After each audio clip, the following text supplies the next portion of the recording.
Maraming salamat sa pagbisita sa channel na ito mga kaibigan. Sa video na ito, pag-uusapan natin kung paano nga ba mag-handle ng rejection o ano ba yung mga dapat nating gawin kapag nireject tayo ng isang tao. Yung rejection na tinutukoy ko dito, pangkalahatan na. Halimbawa, nireject ka sa trabahong ina-applyan mo, meron kang nilapitan na isang tao para utangan pero tinanggihan ka niya, o kaya nireject ka ng crush mo, mga ganyan-ganyan.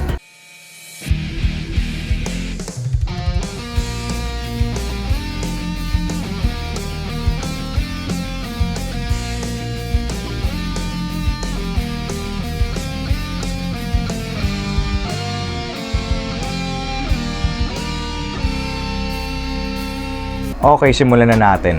Paano nga ba mag-handle ng rejection? Una, respeto. Respetuhin mo yung desisyon ng isang tao. Alam mo, humihingi lang naman tayo ng pabor galing sa ibang tao at sa kanya manggagaling yung desisyon.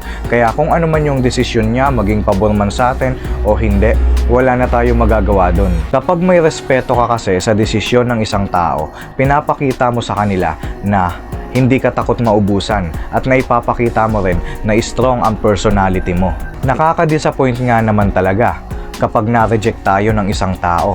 Pero para maipakita mo na may respeto ka sa desisyon ng isang tao, huwag kang magpapakita ng pangit na body language. Yung sisimangot ka, yung bigla-bigla kang yuyuko na para kang binagsakan ng malaking bato sa likod, o kaya bigla-bigla kang magwo-walk out, wala man lang paalam. Pangit tingnan yung mga yon. Lalo na kung nireject ka naman ng isang tao in a respectful way. Kapag nagpakita ka kasi ng pangit na body language matapos kang i-reject ng isang tao, pinapakita mo rin sa kanila na wala kang respeto sa desisyon ng isang tao. At naipapakita mo sa kanila kung gaano ka nagiging talunan. Kaya para maipakita na wala lang sa'yo, okay ka pa rin at nire-respeto mo yung desisyon niya, magpakita ka ng magandang body language. Kagaya ng pagngiti, o kaya iparamdam mo sa kanya na naiintindihan mo siya. Next tip kung paano mag-handle ng rejection, patawarin mo. Paano mo maipapakita na pinatawad mo na yung isang tao sa pag-reject niya sa'yo? Ipakita mo na parang wala namang nagbago or parang wala namang nangyari.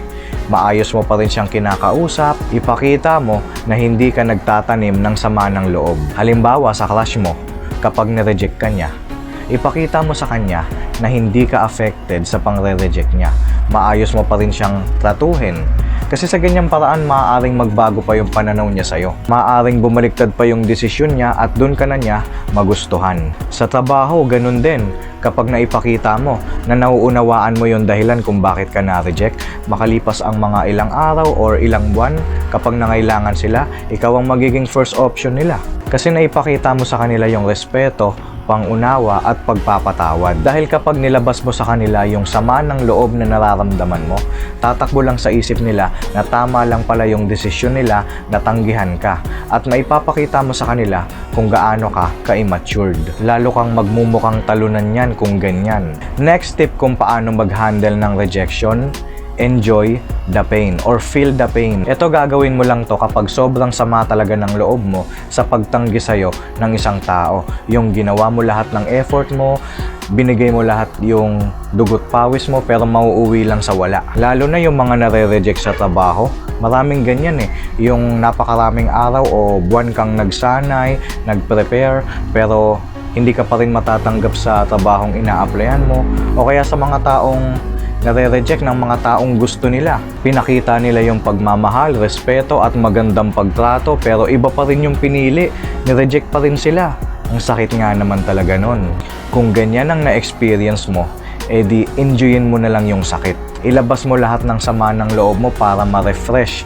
Umiyak ka ng umiyak. Iyakan mo yung taong pinagkakatiwalaan mo, yung best friend mo, yung magulang mo, ganyan. Pwede kang magwala. Pwede kang sumigaw sa lugar na kung saan ikaw lang ang makakarinig. Sinasabi ko ito sa parehong gender, babae man o lalaki. Kasi hindi naman porket lalaki ka, bawal ka nang umiyak.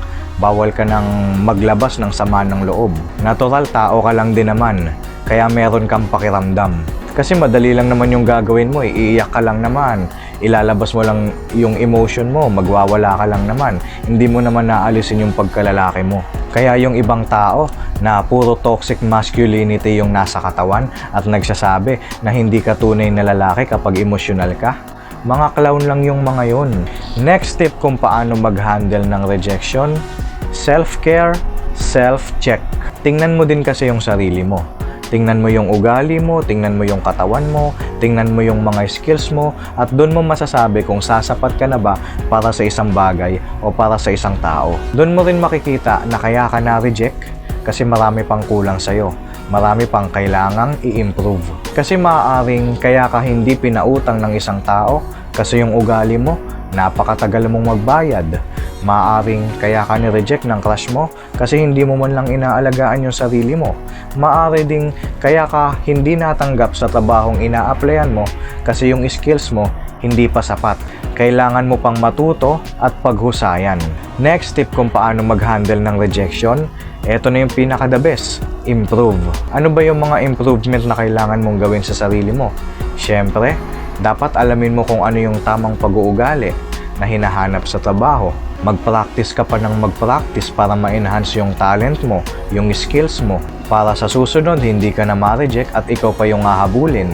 Alagaan mo yung sarili mo, magpaganda ka ng katawan, pagandahin mo yung itsura mo, pero syempre ang pinaka-importante at pinaka-mainam sa lahat, pagandahin mo yung ugali mo. Ugali kasi dapat yung pinaka-i-improve mo kasi kapag na-improve mo yung pag-uugali mo, magsisisunuran na yung lahat. Mag-i-improve na rin yung katawan mo, mag-i-improve na rin yung skills mo niyan. Lahat nagsisimula sa magandang pag-uugali. Marami kasing magagaling, pero dahil sa pag-uugali na hindi maganda, hindi nagtatagal sa business o kaya sa work.